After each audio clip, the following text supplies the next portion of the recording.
Hi, everyone. And your Facebook Live, Donna. Thank you. Here we go. Welcome to the 2020. Wait, hold on one second.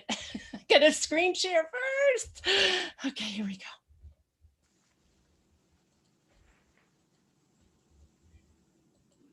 Welcome to the 2021 Traveling in a New Vegan World. My name is Margie Jordan, and I'll be your host for this event.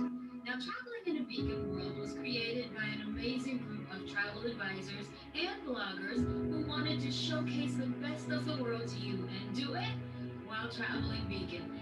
Grab your passports because over the next few days, we're going to visit some of our favorite destinations, including Europe, the UK, Asia, Canada, Central America, and the USA.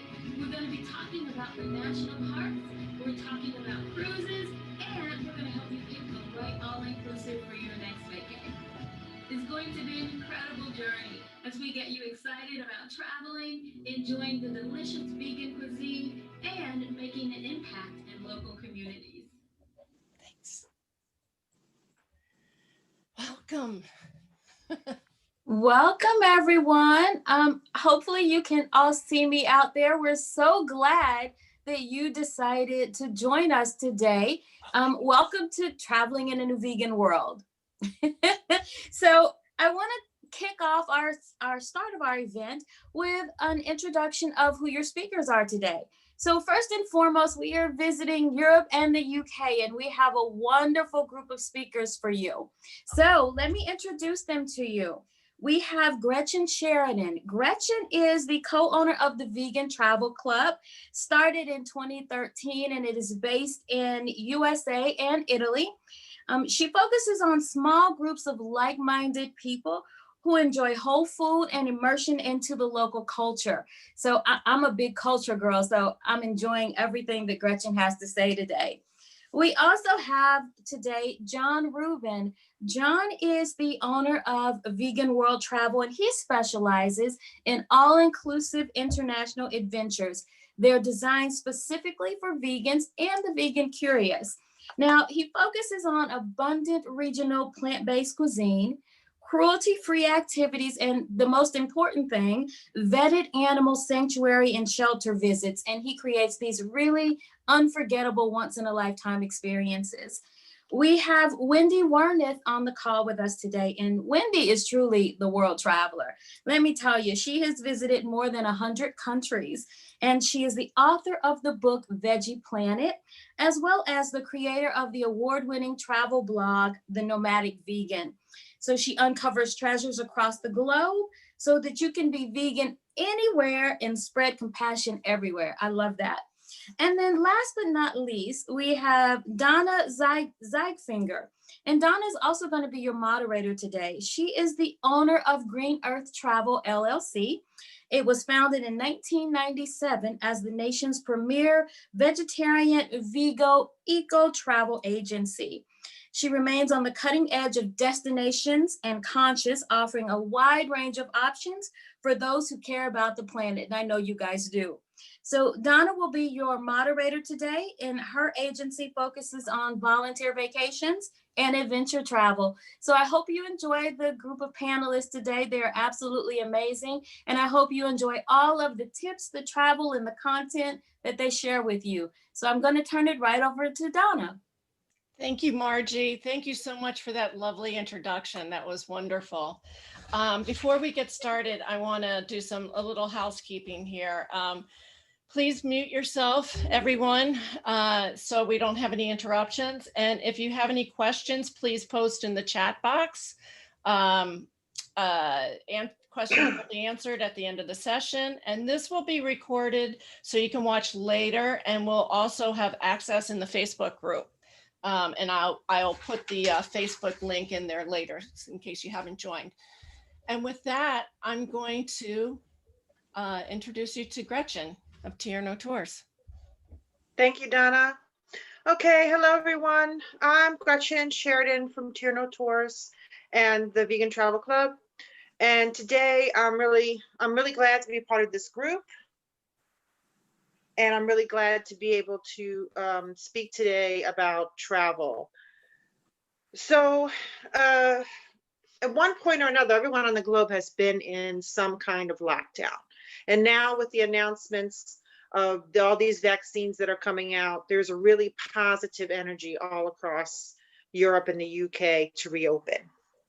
Here in, I am based in southern Italy. I'm 1 hour south of the Amalfi Coast, where I've lived for the past 20 years. And we were very fortunate this summer to be open to tourism from July 1st to, let's say, the first week of October. So we got a really good glimpse of what it's going to be like for the reopening. So that's really what I want to talk to you about today, is how does travel look in the future? And how I want to talk about that is, what are the trends going to be for the next few years? What's it look like to take a European vacation now?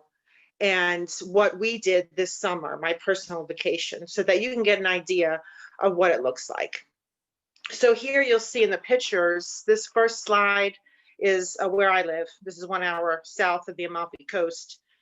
And I think the trends for the future are going to be, instead of big groups, smaller groups, instead of joining groups, making your own groups. So smaller travels together, such as 6, 8, 10, 12 people, maybe 16 people, taking family and friends, or interest groups, creating your own small group within that and traveling together. Staying in smaller locations like boutique hotels, like what we did this summer. We rented a villa, and that was just our family, 4 bedrooms. And there's a lot of those options all throughout Europe. So here, what we did is we took 30 days. We were 8 people. We left from Salerno and we went up north.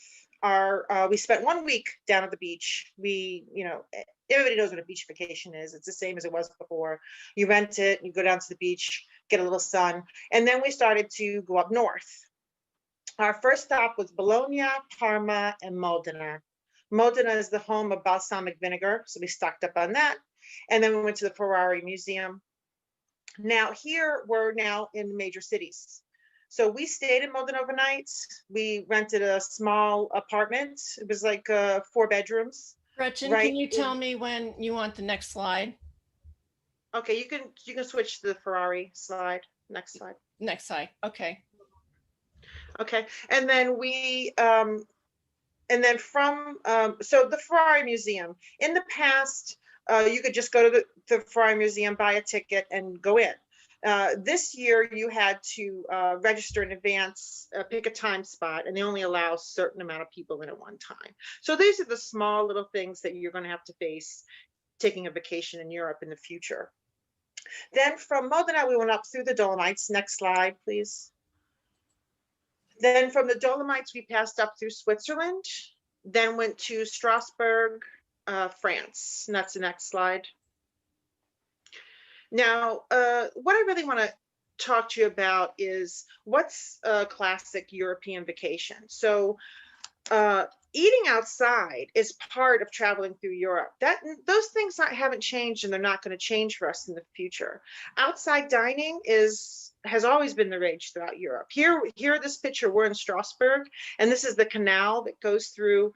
There's 2 canals that go through the center of Strasbourg. So we stayed in a small hotel. It might have 10 rooms tops. We rented a family room, so we're all in 1 room. And then along the canal, you see all these lights. That is all the dining areas. We had a beautiful dinner outside facing the water. And, so we didn't miss a beat on this vacation, even though we're in the middle of a world pandemic. And we didn't miss anything on this trip that we took. After we left Strasbourg, we drove up through Germany. We passed through the Black Forest, and then we went up through up to Hanover, Hamburg. And this next slide, Donna, please, this is Hamlin. Now, this is another thing I'd like to point out to everyone, is that people are going to be avoiding staying in large cities because there's just a lot of people.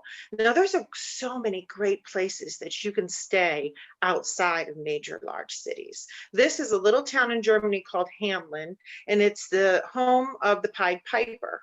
So they have this little Pied Piper walk, and that's where you see this little mouse they put in the sidewalk. And then the town hall has the Pied Piper theme that comes out every 2 hours, and it's played by music. It's a little bronze music box that's in the side of City Hall.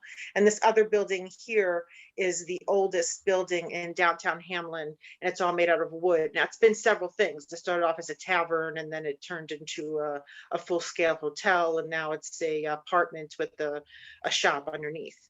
But this is an example of staying outside of major cities and still having a full, fun vacation. And now we're going to leave Germany and go back into Italy again. This is another example. This is next slide, Donna. This is Treviso. So Treviso is 15 minutes outside of Venice. It has the same canals that Venice has running through the city. It's very small. There's no cars in downtown Treviso. So you can park your car in a parking garage, and then you just walk through the center of town. If you'd like to go in, so you can make this your hub for northern Italy, and then go see the Dolomites, go see Prosecco wine country, go see Romeo and Juliet in Verona. You can go to the arena in Verona and see a show, open air. It holds, I don't know, about 1,000 people, open air concert you can see. And then you can take a train from Treviso to downtown Venice in less than 12 minutes. So this is another example of how you can travel and not be in the center of a city or with heavy crowds of people. So let's continue with your options of where to stay. So we have a few more examples here. Next slide. You'll see this is a chalet in the Dolomites. So this is 4 bedrooms, and the whole downstairs is living area. This is another example where you can rent a place if you're into hiking. This is a picture of the wintertime, but in the summertime, the Dolomites are also beautiful and very friendly for moderate hikes and light hikes. And then you, the next slide, Donna. And our last option for where to stay, this is a castle. So there are so many options to rent the whole place and have the place to yourself. Obviously, the castle is for a lot of people. So let's say you were to plan a wedding or you want to do something like that and you have 20 people, this castle would be the ideal place for that. And it'd be all private and you wouldn't have to worry. Now, let's talk a little bit. I feel like vegan food through Europe is very easy. Can you move to the next slide, please? So where to eat. Again, outdoor dining is super popular. Rooftop dining, outdoor dining. I mean, it's endless, the options. And I think if you're going to be, there's so many new vegan product lines that have come out. So if you're going to rent a place that's self-catering, you're going to have grocery stores with, of course, you find all the fresh vegetables and all the fresh fruit and all the canned beans and things like that are readily available everywhere and easy to find, a high quality of that. But there's also some great vegan lines that have come out, well, pre-made sandwiches, vegan cheeses, vegan meats, all kinds of options like that. Besides the fact that all across Europe, almost everywhere there is a vegan option. Even if it's a non-vegan restaurant, they have a vegan option. And these are a few of the non-vegan restaurants that gave vegan options. Next slide, Donna. This is also a restaurant that was not vegan, that this was their wonderful vegan option. It was a chickpea, they called it a chickpea burger. It was delicious. This was actually on the Amalfi Coast. This is up north. Next slide, Donna. This is up north. This was a vegan restaurant that did a set course meal. You can find these all through Italy. They did 3 or 4 courses with wine, paired it with wine and dessert. And then lastly, my last point of today that I want to talk to you about is what to do. So there are so many great places to go that are off the beaten track. And now more than ever, we're going to get back to being outdoors.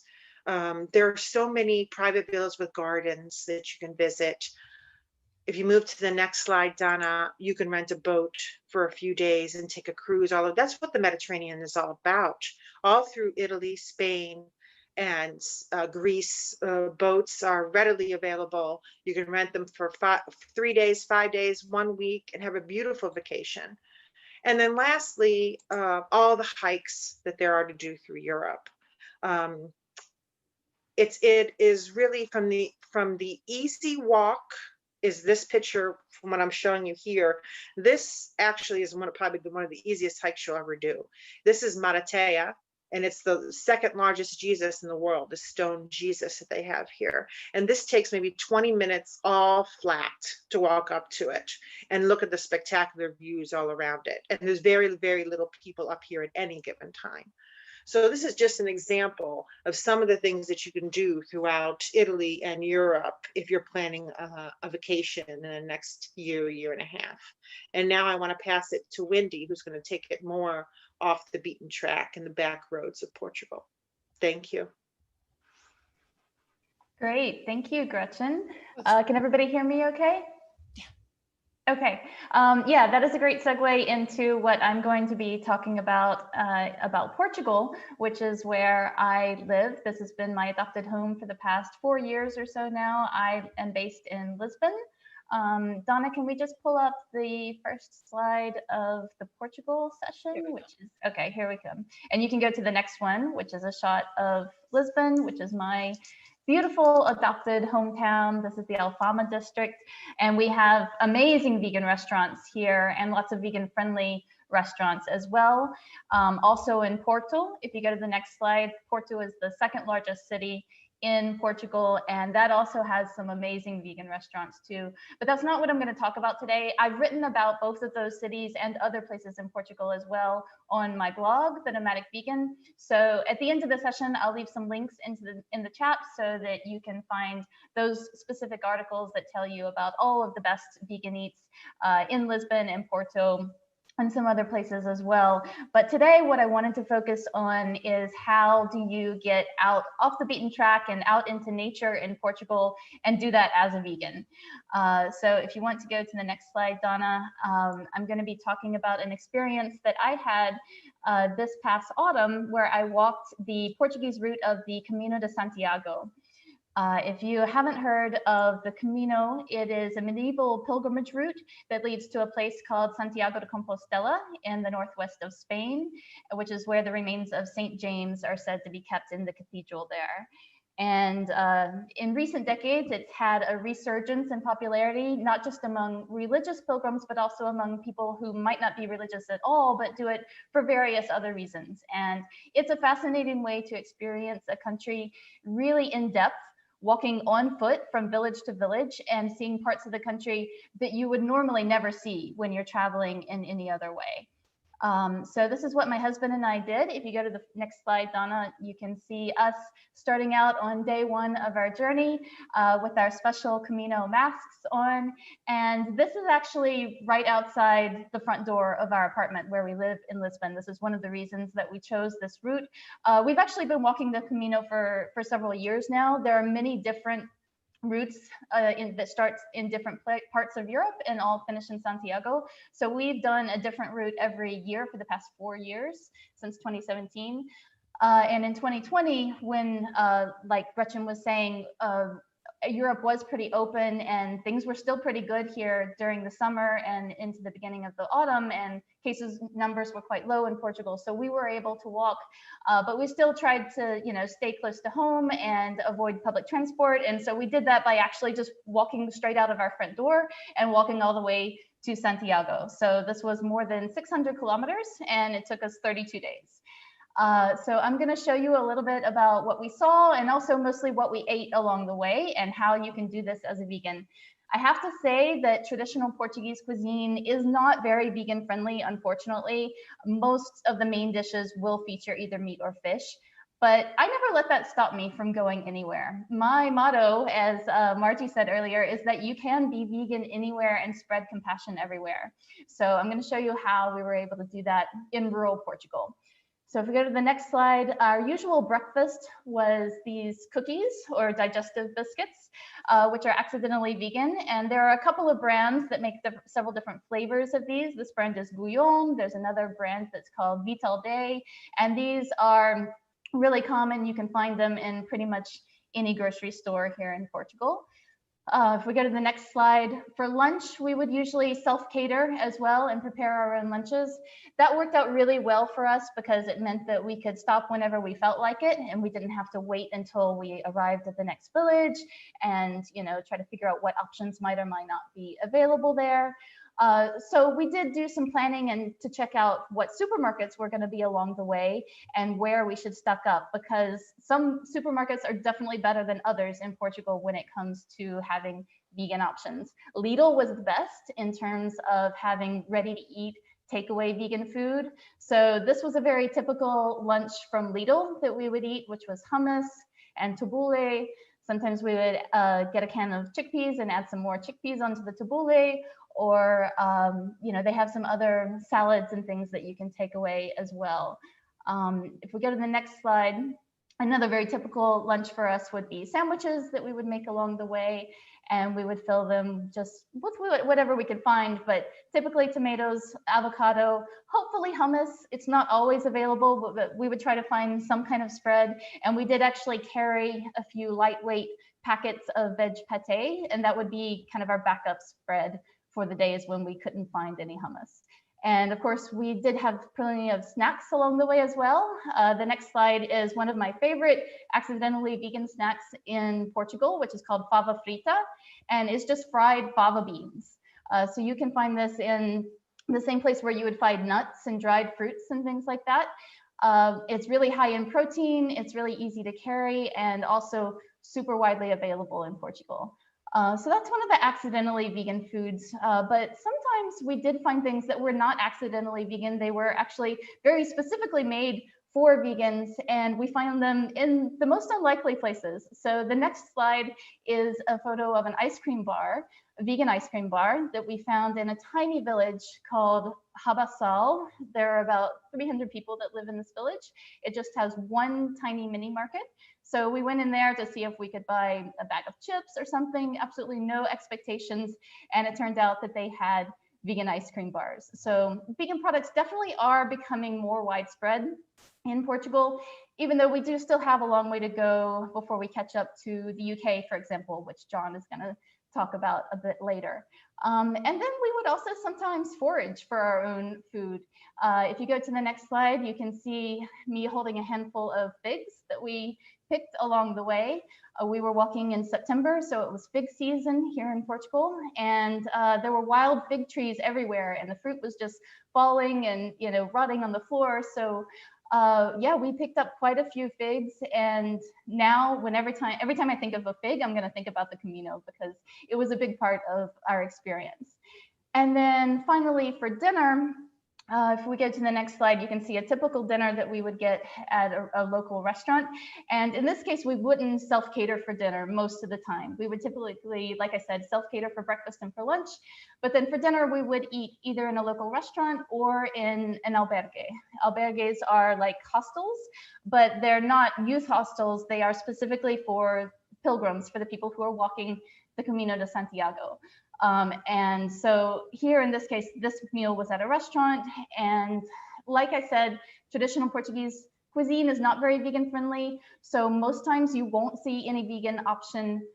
You definitely won't see a marked vegan option on the menu, and you probably won't see any accidentally vegan options on the menu either. But don't be afraid to ask. That's my biggest piece of advice, because Portuguese people are very friendly and kind and willing to help. Just let them know what it is that you do and don't eat. And they almost all the time will have things like rice and vegetables and beans or chickpeas or perhaps some other legumes, and they can, you know, create a plate with those kinds of things for you. So that's what you see here. If you go to the next slide, this was a meal that we had in an albergue. So like I said, some albergues will have a communal dinner that they will prepare for all of the pilgrims who are staying there that night.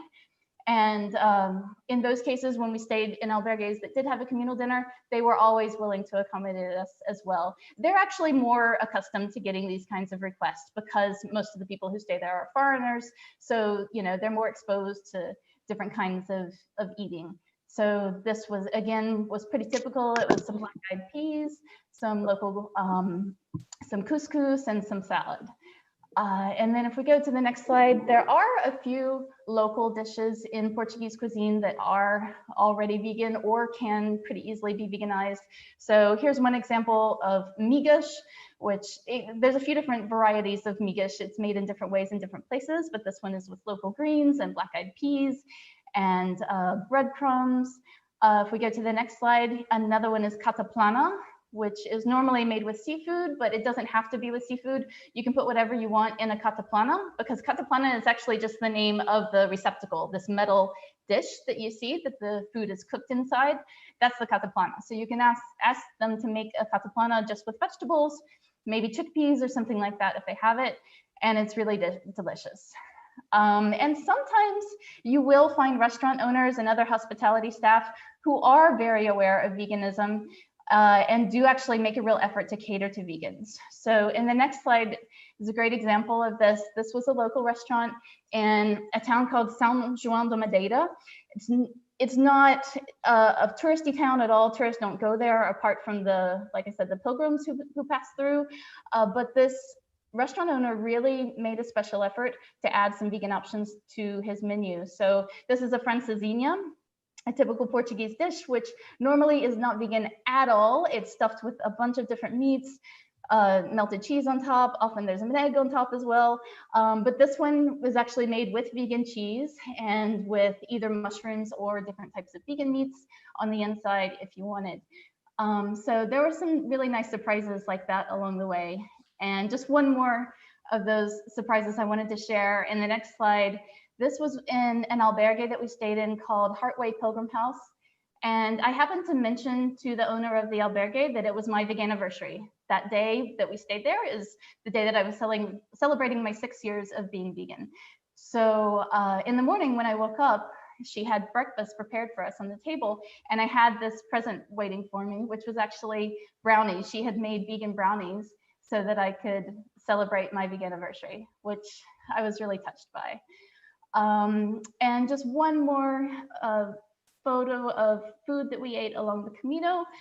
This is once we arrived in Santiago. So Santiago is in Galicia, in a part of Spain, where unfortunately seafood and octopus in particular is known as being a local specialty. But this is a local specialty dish called polvo a feira, which is normally made with octopus, but in this case it was made with mushrooms. And we had this at a vegan restaurant in Santiago called Entre Pedras, which is my favorite place to eat in Santiago. We go there every time we walk the Camino. And so just another example of how you don't have to miss out on local specialties, which is something that a lot of people are afraid of about trying to travel as a vegan, that you won't be able to taste these local dishes. Absolutely not true. You can get them in vegan versions. They're becoming more and more available. So that's what I wanted to show you about the Camino. Now, I know that not everyone has 32 days available to walk across the whole country. So in that case, there are plenty of other options for hiking and getting out into nature. And another place that I recommend is called Sintra. So if we go to the next slide, Sintra, this is full of beautiful palaces like this one. This one is the Pena Palace. And it's up in the mountains just outside of Lisbon. It's about a 40-minute train ride from Lisbon. So you can even do it as a day trip. And this was kind of the summer retreat escape of the royal family. When it got too hot down in the city in the summer, then they would go up to the mountains, and this is where they built their palaces and chalets. So there's some beautiful buildings to visit, but also beautiful nature as well. In the next slide, you can see the Moorish castle, which is a much older castle. And here you can see how everything is really surrounded by greenery and, by mountains full of lush trees. And you have, beautiful view in the next slide, an aerial view looking down onto the center of the town of Sintra from one of these mountain viewpoints. So there are lots of great trails around there. I definitely recommend it if you want kind of a shorter hiking and nature experience. And there's some vegan food in Sintra too. So that wasn't always the case. Actually, when I was preparing my very first vegan group trip to Portugal a few years ago with Veg Johnson Journeys, we were thinking that we might have to bring some packed lunches from Lisbon. But in the end, we didn't have to do that because there was a vegan restaurant that opened. In the next slide, you'll see a plate from Bosque, which was the very first vegan restaurant to open in Sintra. As you can see, it's pretty simple food. It's very much, home cooking and has a very homey atmosphere. It really feels like going to eat at your grandmother's house. But I really love it for that reason. And we've had some more options that have opened up since then as well. And the next one, you can see one more, which is called A Praça. And this is a vegetarian restaurant that's right in the center of town. So it's really convenient. And they always have vegan options available there too. And there are also some great vegan-friendly accommodations and activities around this area. So in the final slide, you will see a cooking class that one of the groups that I led in Portugal, we participated in this cooking class in a little village called Azoia. And so this is an organic farm that's run by a woman who is vegetarian, and she offers all kinds of cooking classes. And she also runs a B&B on her site, on her farm. So if you're traveling independently, then this is a really great place to stay. It's called Terra Zoia. So yeah, there are lots of opportunities. Like I said, to be honest, Portugal, the main cities are very vegan friendly, but in the rural areas, the traditional food is not so vegan friendly, but you can definitely make it work. And we proved that by walking all the way across the country, 600 kilometers, and we never had to go hungry the whole time. In fact, we had some really amazing vegan food. Great, thank you. That was wonderful. I'm getting hungry just watching all this. Next up, we have John. John, are you there? Can you unmute yourself? I can. Okay, great. I think I need to go and get something to eat before I start. Wendy, that was very appetizing. Hi, everyone. Thanks for tuning in. My name's John Rubin. I'm from the veganworld.com. We're a tour operator based in the south of England. I've been vegan for 13 years and I've been in the travel business for 33 years. Today, I'm going to tell you about my favorite city, Brighton, which is located on the south coast of England, a couple of hours drive, or an hour on the train due south from London. For those travellers arriving by air, our international airport is Gatwick, which is only 30 minutes away by regular direct train. It's renowned as the vegan capital of the UK, and we have more meat-free restaurants per head than any other city or town in the UK. Donna, do you want to just scroll down to the food now? I'll come, and then we'll come back to the, yeah, there we go. Thanks. We'll come back to the scenery in a little bit. Thank you. So yeah, Brighton's renowned as the vegan capital of the UK, and we've more meat-free restaurants per head than any other city or town in the UK. Currently on Happy Cow, there are 22 vegan-only restaurants. Now, I'm not just talking vegan-friendly or vegetarian. There are 22 vegan restaurants in Brighton, only serving vegan food. We have two pubs in Brighton, the Round Hill, which is my background as I speak. So we have the Round Hill and the Hope and Ruin that are fully vegan, including drinks. So they only serve vegan food and vegan drinks, which is highly unusual for a pub, especially when you consider that most of our traditional ales are filtered through fish guts to make the liquid clear. This is actually a little known fact about beer in the UK and Ireland. And actually Guinness only became vegan 3 years ago.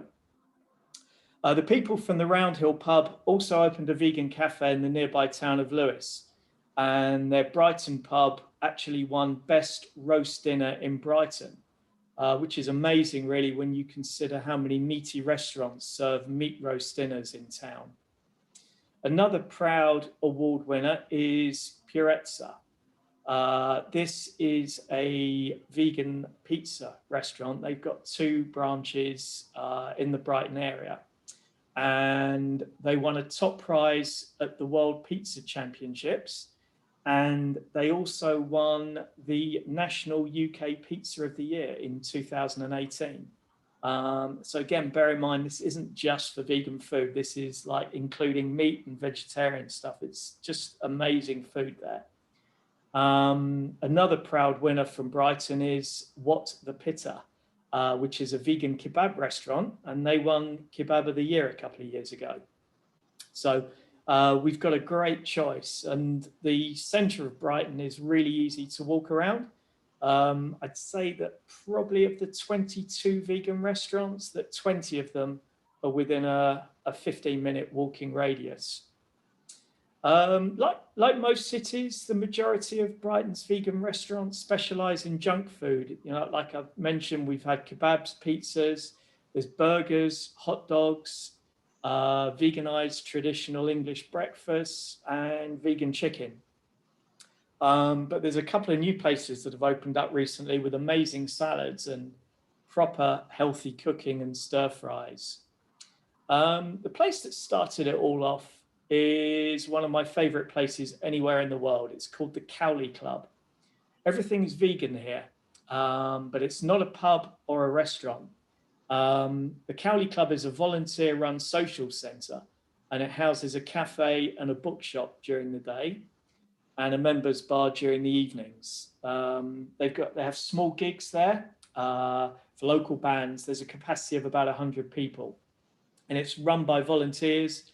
It's a non-for-profit organisation, and everyone is made to feel welcome. They make a special point of welcoming refugees and immigrants, and there's a great LGBT hive of activity there. It really is for everybody there.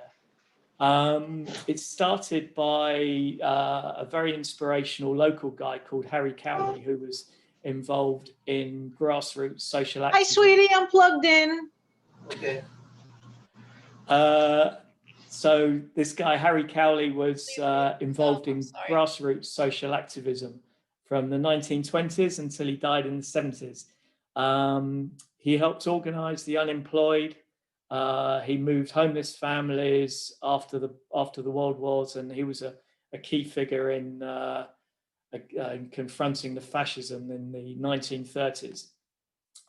This Cowley Club's in the London Road area, just north of the city centre, where there are 3 fantastic vegan cafes and a couple of vegan-friendly breweries making some fantastic beers. Which reminds me, Brighton has the only Green Party Member of Parliament in the whole country. And we voted this lady in for 2 elections. So not only is there a great vegan scene in Brighton, but there's a great consciousness of the environment and the planet. It's a very liberal city and hosts the UK's largest gay pride event annually. We have the famous Brighton lanes, which are mazy pedestrianised streets with independent shops, bars, cafes and restaurants. It's a great place to wander around and do plenty of window shopping with a nut milk latte in hand. We've also got the famous Brighton Pier, which juts out into the sea. It's 525 metres long. There's all sorts of tourist traps here. You've got kids' fun fair rides, junk food, but the best news is that a vegan cafe opened up on the pier a couple of years ago. I haven't visited it yet, but once we're allowed out again, it'll be one of my first stops. Brighton Beach is huge. It's so wide, but it is not sandy. It's very stony and very uncomfortable to sit or lie on unless you bring a chair. It gets very crowded in summer, but it's a good place to sit and enjoy some vegan sushi from the Happy Mackie restaurant, which is just a couple of minutes from the beach. Brighton's so vegan that we even have our own vegan shoe shop. Yeah, we've got Vegetarian Shoes, which is a shop in the lanes where all the shoes, the belts, the coats, the accessories are all vegan. The shoes are top quality, but I mean, it's not cheap. It's not cheap. You can't buy a pair of shoes for £20 there, but you can get running shoes, casual shoes, walking shoes, posh shoes, you name it. It's all in Vegetarian Shoes. We've also got 2 vegan supermarkets in the town. I always spend too much money in there when I'm let loose. But Brighton isn't all about eating and shopping though. Just north of the city, you'll find the beautiful South Downs. It's one of our largest national parks, and it's really easy to find yourself in the middle of nowhere just 15 minutes after leaving the city. It's a really hilly area, protects the city from a lot of nasty weather coming from the north, making Brighton one of the UK's sunniest places. There are some amazing walks and views in the South Downs. You can see the pictures here. It's perfect for walking off the calories that you've gained in the city's great vegan restaurants. Along the coast, if we stop there, Donna, that's perfect timing. We've got the famous Seven Sisters, which are also situated in the South Downs National Park. The Seven Sisters Country Park is made up of 280 hectares of chalk cliffs, meandering river valley and open chalk grassland. It's a great place for a number of outdoor activities, which include walking, bird watching, cycling, canoeing, and paddleboarding.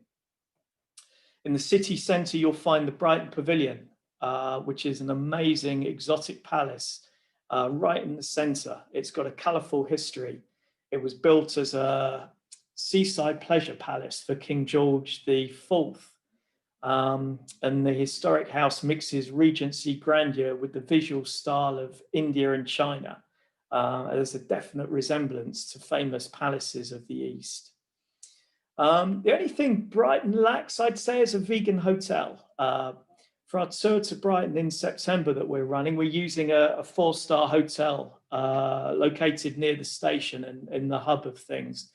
There's dozens of bed and breakfast establishments in converted Victorian and Edwardian townhouses in the city.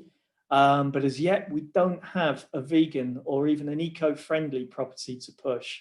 I guess I'll just have to work a little bit harder and then I can buy one and start one.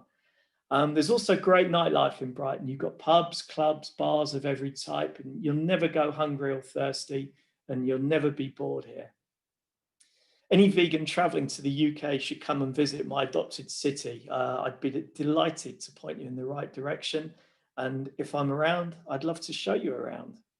We've got 3 animal sanctuaries within 30 minutes of central Brighton. I regularly help out at one of them.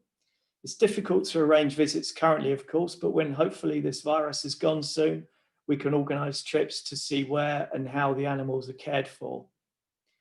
Even away from Brighton, veganism is booming in the UK.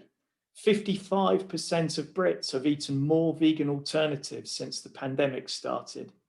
London, Bristol, Manchester, and Edinburgh all have great vegan scenes, and it's rare to visit any sizable town without a plant-based restaurant or cafe now. And anywhere you go, you can get vegan food. It used to be when I first turned vegan, you went in somewhere and asked for a vegan meal and they'd laugh at you. You'd end up with chips and salad or risotto if you're lucky, but it's really all changed now. And over 500,000 people have signed up to Veganuary. That's an incredible figure.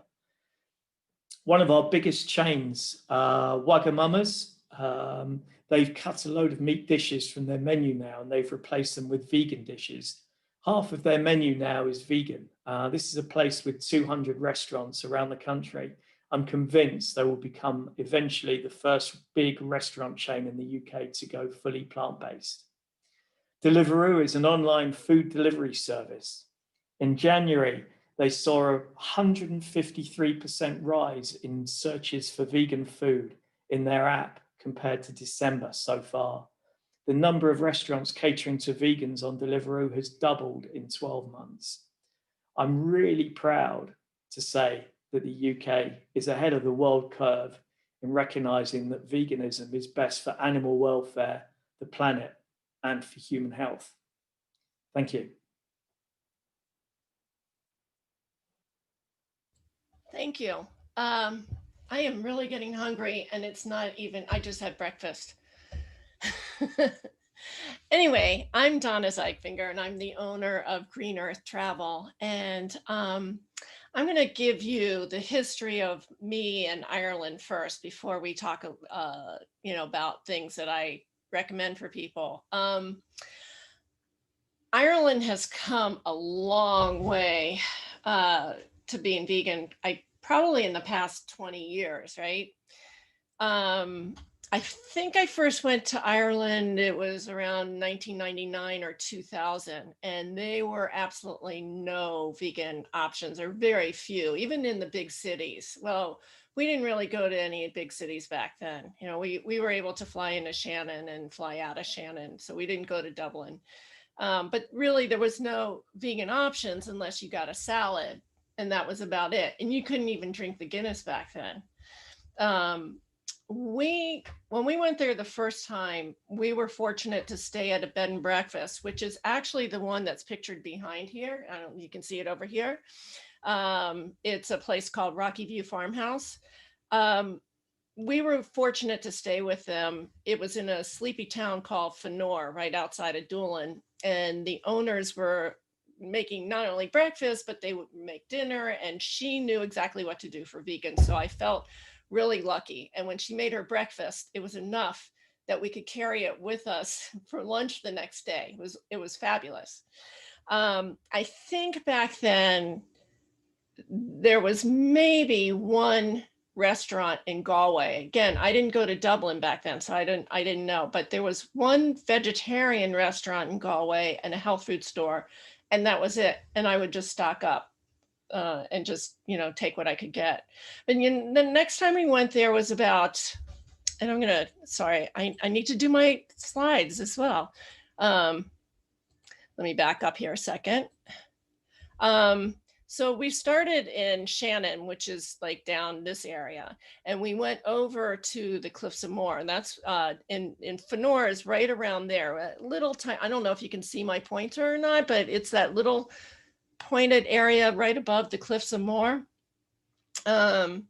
So that's where we would stay. In fact, that's where we usually stay when my husband and I go over there now. So the next time I went was about 2 years later or 3 years later, and it was a little more accommodating. Like they had veggie burgers, but I wasn't even sure how vegan they were, but just the fact that they had them was pretty impressive back in whatever it was 2003. And then around 2009, you could see the switch starting to happen. There were more vegan options, but it was still pretty bleak, but it was a lot healthier than it was, in years past. And then when I returned 9 years later, and I was there with Gretchen, actually, the place was booming with vegan options. They were everywhere. There was even a vegan walking tour, which I don't know if they're still in existence or not. I know that she was looking to sell a few years ago, and now with the pandemic, they're probably not. But there was a lovely vegan walking tour of Dublin. And let's see if I have, whoops, we got the food right here.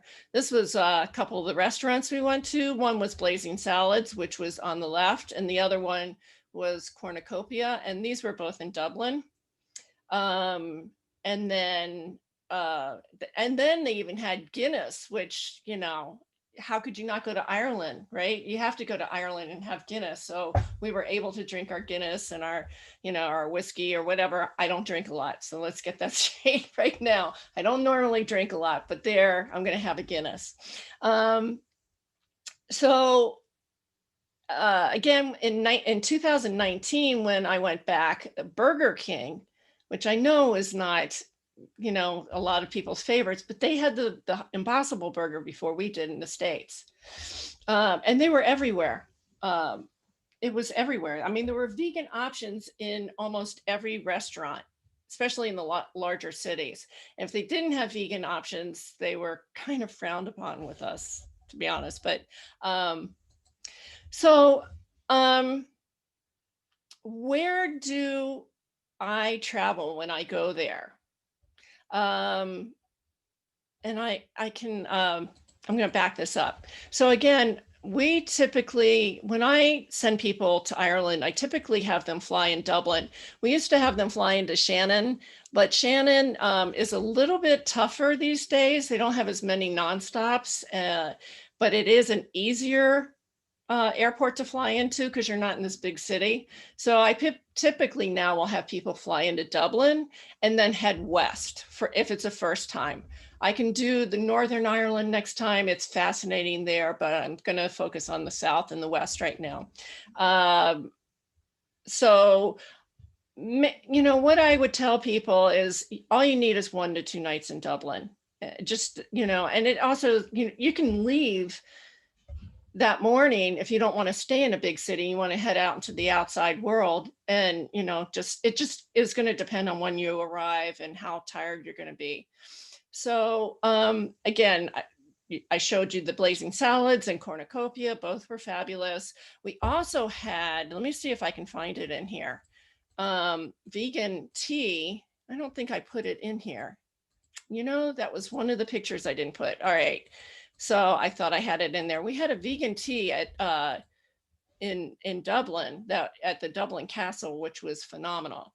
And I highly recommend it. I don't know, and Gretchen, you can tell me if they do that normally, or if that was just for our group. You can put it in the chat box if you want.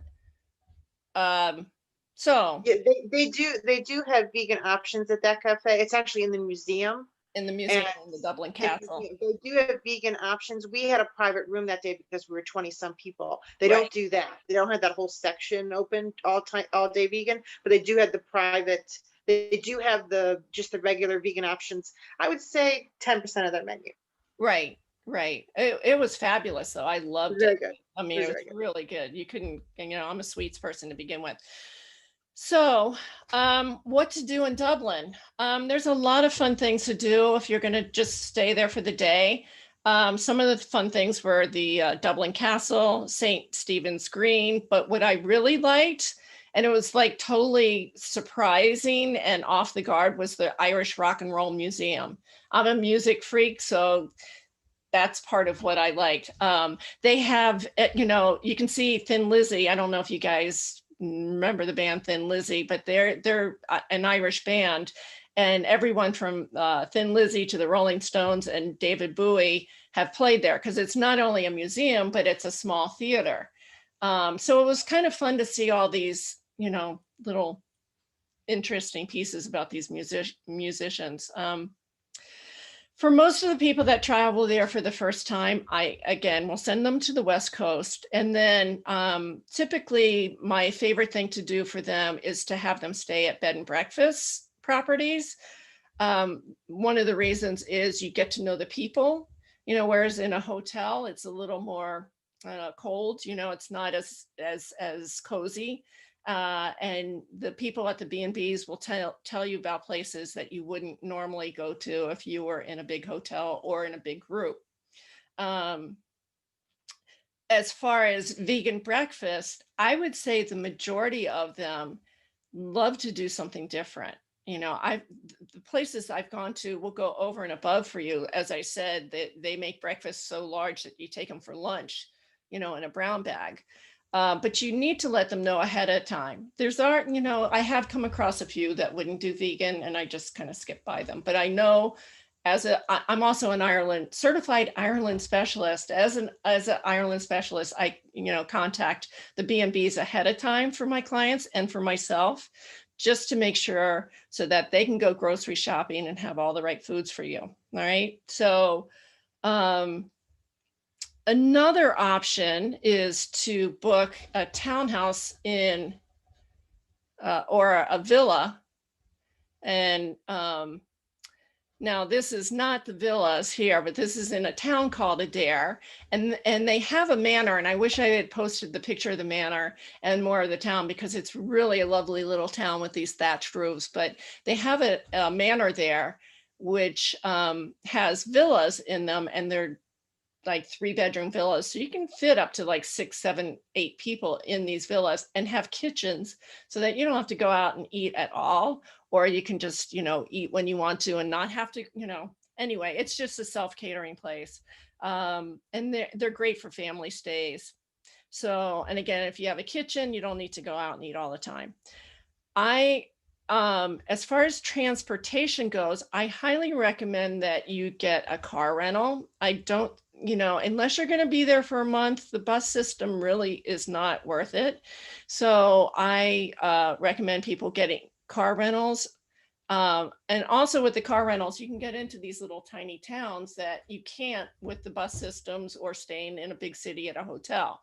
When you do that, you have to find your way there or take a tour there, a group tour. It's not as much fun. So I recommend doing a car rental, and I recommend that you pay a little bit more and get an automatic car, because I was trying to figure this out last night. So if you're in the US, the stick shift is on the right normally, right? But if you're in the UK, and this goes for John as well, in England, it's on the left. The stick shift is on, wait, yeah, that's right. It's on the left because you're sitting on the other side of the car. And so to me, it's worth it just for the less stress to get an automatic. It might be a couple $100 more, but it's one less thing you have to worry about, because it is going to drive you crazy. I remember my husband driving the stick, and I would always, try and, because I was sitting on the car, what I thought was the car side, try and doing the stick. Don't do that. Just get an automatic. Also with Americans, and I think with Canadians, you have to get the car insurance. They make it almost impossible for you not to get the car insurance. Plus it's worth it because they'll nickel and dime you those car rentals for every little dent that you have. Let's see if I can move on to the next slide here. So this is not in Doolin, but this is what a typical scenery in Doolin would like. This is my favorite town in Doolin. Let me see if I can find it here. No, I didn't put it in here. Sorry. All right, we'll go back to those in a moment. My favorite town in the country is Doolin, and I love that town so much that I named my cat Doolin back in 2005 when we brought a group of people, and there were mostly musicians there. And it also has some of the best music in the country. So you'll find that a lot of famous musicians will come and play in the pubs. They do it incognito. They just want to come and listen to music, or they want to jam out there. And so they will, have a lot of great music sessions there. And then in Doolin, you can walk to the Cliffs of Moher. And it's about a 2-hour, 1.5 hour hike, depending on how fast you are. And the Cliffs of Moher is a definite must do. There's some great walks to the Galway Bay, and you can also, that's when you walk to the Galway Bay, you can take a ferry to the Aran Islands. It depends on the weather, because you want to make sure that if they take you to the Aran Islands that day, that there's not a weather problem and you get stuck there overnight. So it just be flexible if you go to the Aran Islands, that you might get stuck there for a night, or you might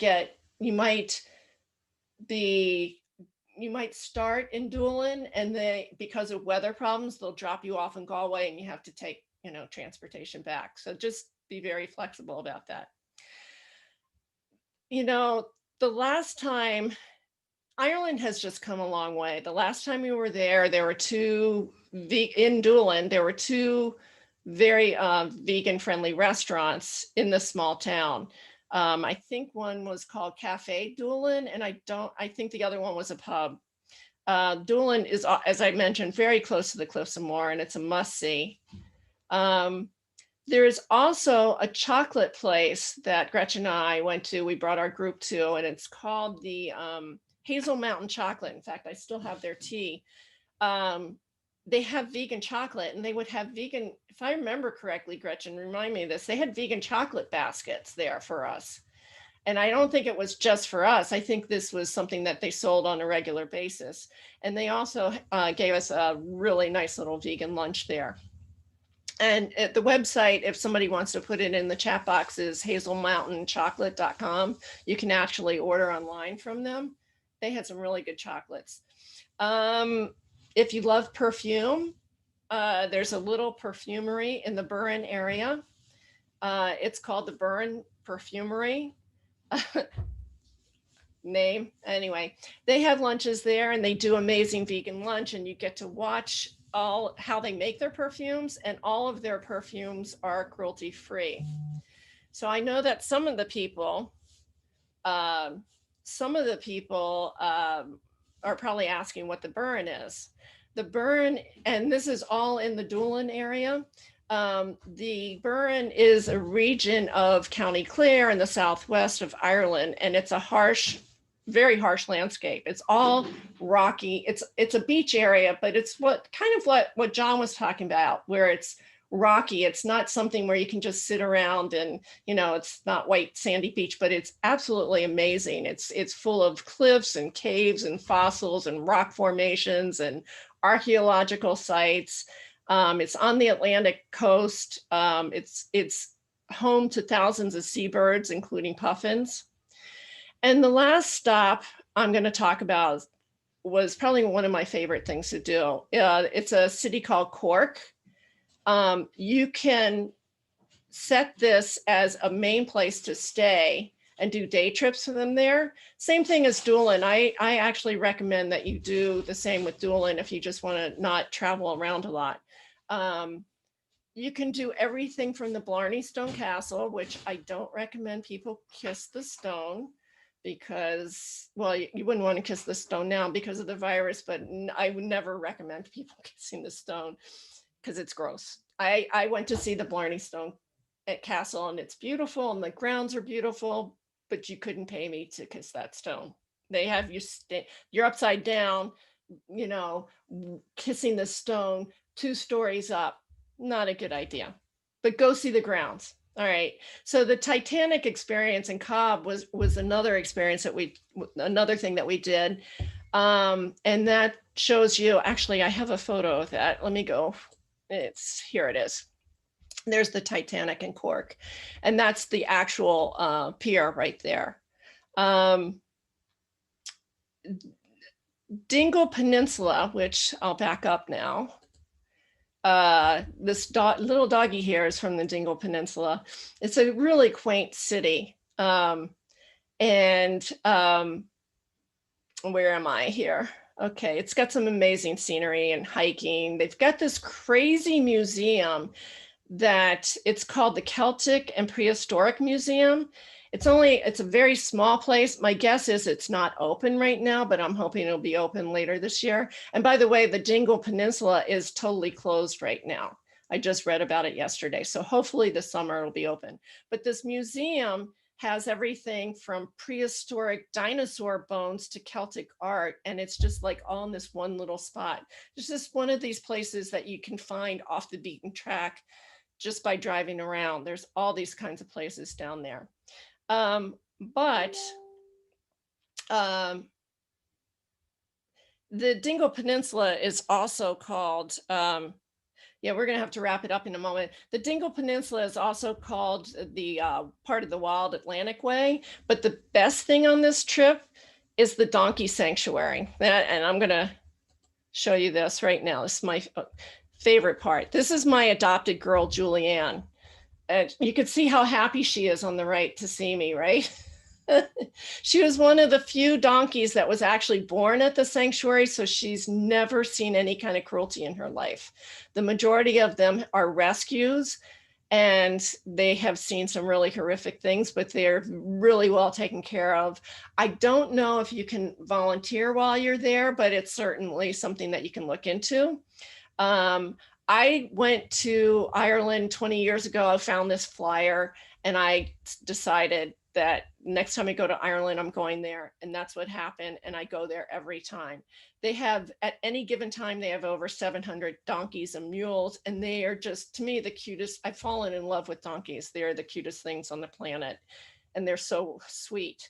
So I fell in love with the place so much. I adopted this little girl. This is my 2nd year that I have her now. Not in my house, I wish. But anyway, I'm going to wrap this up, but just on a side note, in Ireland, as far as currency goes, the Republic of Ireland takes euros. I know it gets kind of confusing. In Northern Ireland, they take British pounds, and you only need a passport. And so why not try Ireland when you're ready? They are waiting for you. And with that, if we have any questions. Jason, do we have any questions in here? We had a couple. One was for Gretchen in regards to gluten-free options in Italy, and maybe everybody could let us know if they are aware of any gluten-free or other dietary needs in Europe. Okay, so gluten-free, there are a ton of options. First of all throughout Italy, they are obsessed with food. So if you walk into any restaurant at any time, you're going to find the most spotless kitchen you've ever found, because they are crazy when it comes to food. And so for gluten-free, okay, so if you're a celiac, what they do is they have their own sets of pots and pans that they cook for all the gluten-free people. So on every menu and almost everywhere you go, they know what gluten-free is, and they have a separate set of pots and pans that they cook with them. So they're highly professional when it comes to food. And there are whole lines of pasta that are gluten-free. They have a rice pasta as well. The rice pasta is okay, but they also have other flours that they use that don't have any gluten in them that are even better than the rice flour. It's quite good. You have no problem. And John, how about Brighton? Yeah, same. If you go into some non-vegan restaurants, you say, "Oh, have you got anything vegan?" They'll say, "Yeah, we've got lots of gluten-free as well." They automatically think if you're vegan, you're gluten-free. But yeah, there's a lot of celiacs in the UK, so it's not a problem to get gluten-free in Brighton and most places as well. It really is not a problem. And Donna, I'm assuming Ireland's the same? Yeah, I'm not a gluten-free person, but yeah, I don't think it's going to be a problem. You just have to request it. They've just come up so long, with everything, with all types of food accommodations. I don't think it'll be a major problem. And like John said, most people consider all vegans are gluten-free already. So it's usually if they're accommodating vegans, they can accommodate gluten. We had another question in regards to traveling and finding groceries. Somebody said, when I've traveled, I've often gone to groceries, but how do you manage verifying something is vegan when you can't speak or read the language? I can answer that if you like. Great. And then maybe Gretchen, actually Wendy too, but I use an app. I use the the Happy Cow app is good, but there is an app called, it's a language app, and you can actually speak into it.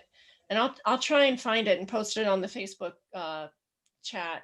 It's you speak into it and it says back to you what you're meaning to say. Now, whether that translates well is a different story, but it can at least help you get by. What I do when I travel is I always make sure I learn what the local lingo is for milk, eggs, lactose, and then I know that when I pick something up in a supermarket, I read the ingredients. So yeah, I have a few things. Sorry, did you have more to say, John? No, go ahead, Wendy.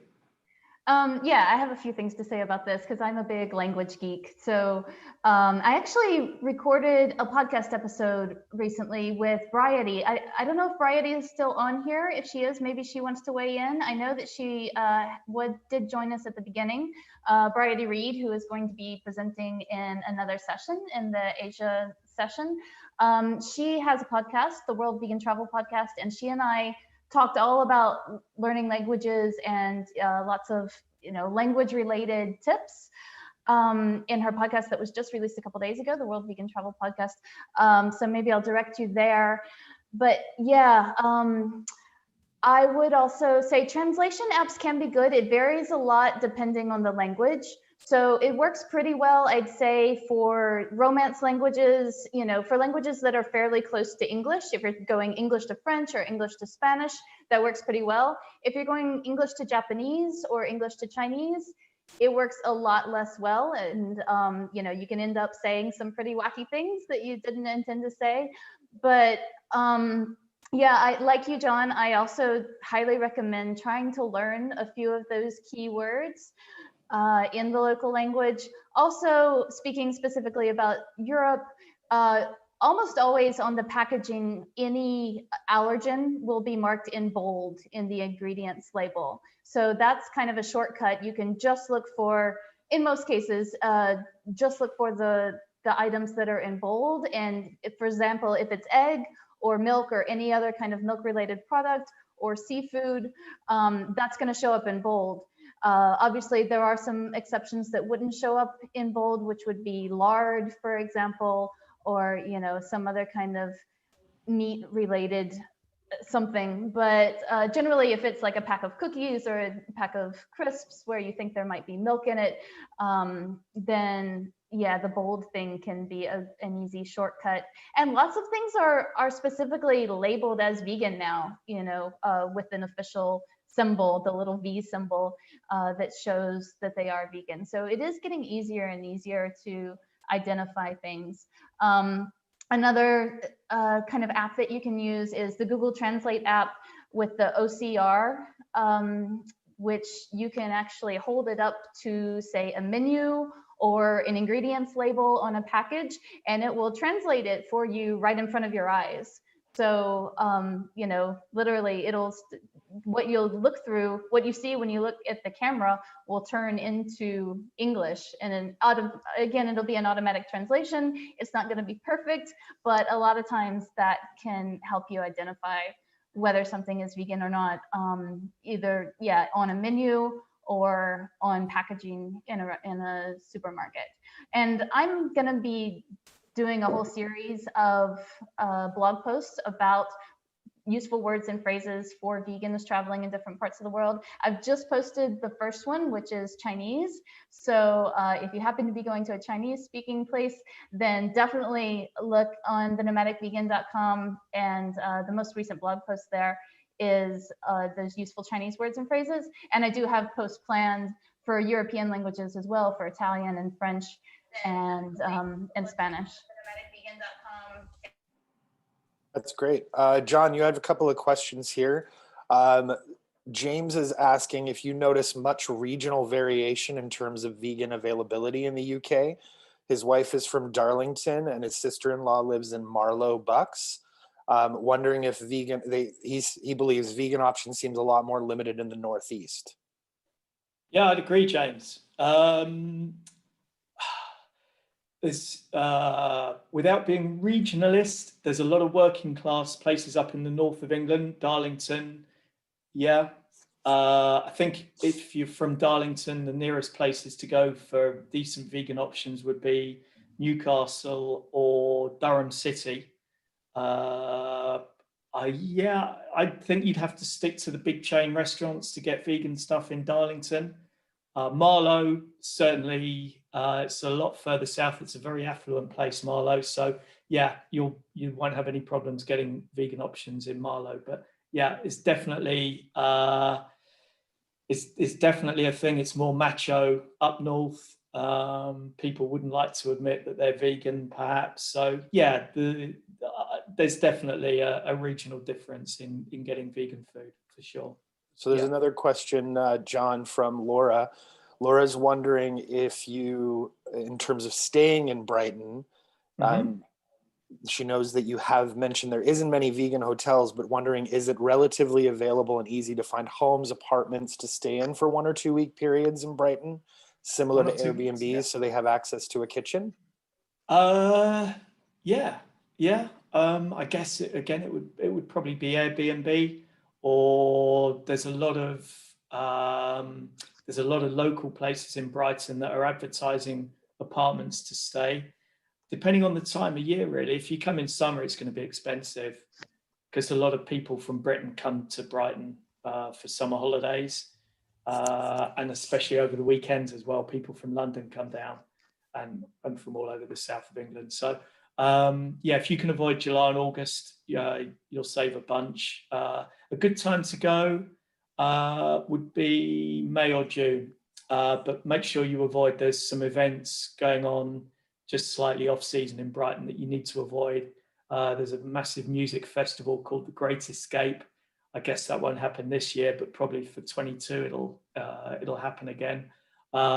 There's the London to Brighton bike ride and the vintage car rallies. So yeah, you need to pick your time to come, but there are deals to be had. But yeah, there'll be plenty of places to rent, but it won't be cheap. Great. We also had a question from Patricia. This one's probably a little more difficult to answer, but what is the average cost for a first-time visit to the UK? Ooh, I mean, I'm sure it can vary. How long's a piece of string? Yeah, it depends when you come, where you go. In Brighton, I guess if you come midweek, you'd probably off season, you get a decent room for 70 a night with breakfast, £70. So depending where you are, if you're in America, you need to add 30% to that to get your equivalent in dollars. So what would you be looking at? About $100. Probably add 50% for a weekend stay. Elsewhere in Britain, it depends. If you want to come to Brighton, Brighton is expensive. There's no getting away from it because it's in demand. But there's other places in Britain that you'll pay half that. For example, Darlington. That's great. We've had a comment just from one of our other presenters, part of the series, who says that Veg Visits is a great vegan, vegetarian alternative to Airbnb. Thank you, Brady, for that. And I think those are all the questions I have, Donna. Yeah, I'm just jotting down the last notes of when the next event is going to be on Thursday at 7 p.m. this time, Eastern time, and it's going to be with Jason and Jennifer and myself, and we're going to be talking about traveling in Canada and the USA, and let's see. So Alan had asked about that. Look for it on the Facebook page. If you're not on the Facebook page, you can RSVP to the Eventbrite. We do have a message here from Laura saying respect to Jason for translating my very long-winded run-on question. My pleasure. So I'm just going to give you a rundown. So Thursday is going to be the Canada and USA. And then next Tuesday will be the cruising and all-inclusive resorts, and that will be with Jennifer and Jason. And then on the, what date is the 21st will be Central America and the Caribbean, and that's going to be with Emma and Fata and myself. And let's see, then on January 26th will be Asia and luxury travel, which will be with Paul Ayers, Bridie, and Zach Lovas. And if anybody knows who Zach is, he is the owner of Veg Voyages, and they, with their focus on India, but they're doing some really amazing things in Asia as well. And so is Bridie as well. They all are. And then lastly, we're going to be doing a fun event, kind of a happy hour in the morning thing, but we're going to do like some games and stuff. It's a closing session, and you can ask all kinds of questions, and we'll be playing some games and doing some giveaways. And I think that's it. So if you have any other, well, Alan, are you on Facebook at all? Because you have to, if you're not on Facebook, you just need to RSVP to the Eventbrite that you RSVP to. There's like a whole list of them. I think that's how it would work, right, Jason? That's right. I'm just going to share the link to the Eventbrite in the chat box now for everybody. Right. So copy and paste that. Do you have any other questions at all, or you guys, you're all good? I think there were a couple of questions that people left in a comment in the Facebook group that John said that maybe he could briefly answer. John, do you have those in front of you? Or I do, if you want me to. Yeah, can you, shout them out, please, Wendy. Yeah, well, the first one was about researching your ancestry if you were born in the UK. So I think that's probably something that they're just going to have to Google themselves. Yeah, Yeah, just it's a job for Google. I'm afraid I can't help with that. Yeah.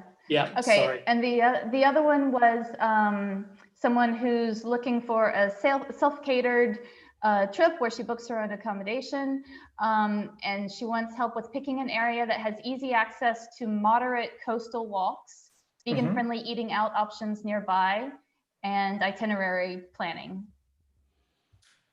Well, I'm biased, but Brighton ticks all those boxes. If they wanted to go a little bit further afield, then I'd say Dorset, South Devon would be good places to go as well. If they wanted really flat, now I'm not sure of the vegan options up there, but the Norfolk coast is quite stunning, and it's certainly not as hilly as the two places that I've mentioned. So that's worth a look. If they're online now, if they want to drop me an email at info@theveganworld.com, then we can carry the conversation on offline. Great.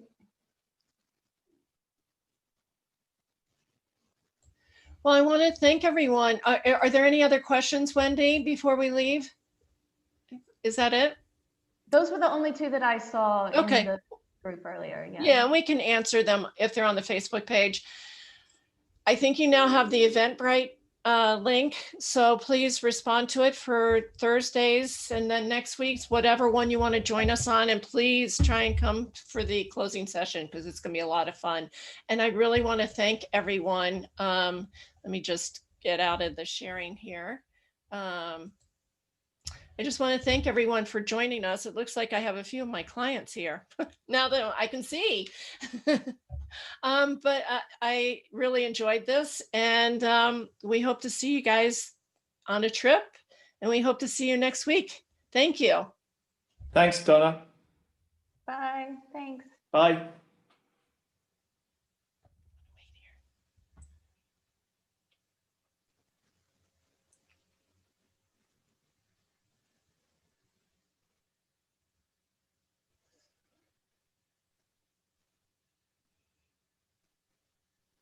Okay. Oh, some of my people are still here. Okay. Hi, Andrew.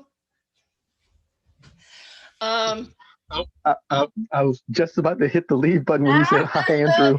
Yeah, good to see you guys. I hope you're going to join us to Ireland or Scotland this year. Well, I hope so. Ireland was amazing. I still talk about it. Yeah. At the beginning of the trip, I had a tooth fall out, and it was still one of the best trips ever. There you go. Well, tell Linda I said hi. I'll do that. All right. All right. Bye-bye.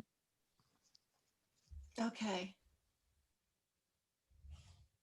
Yeah, it went off pretty smoothly. Bridie, are you there? Are you sleeping?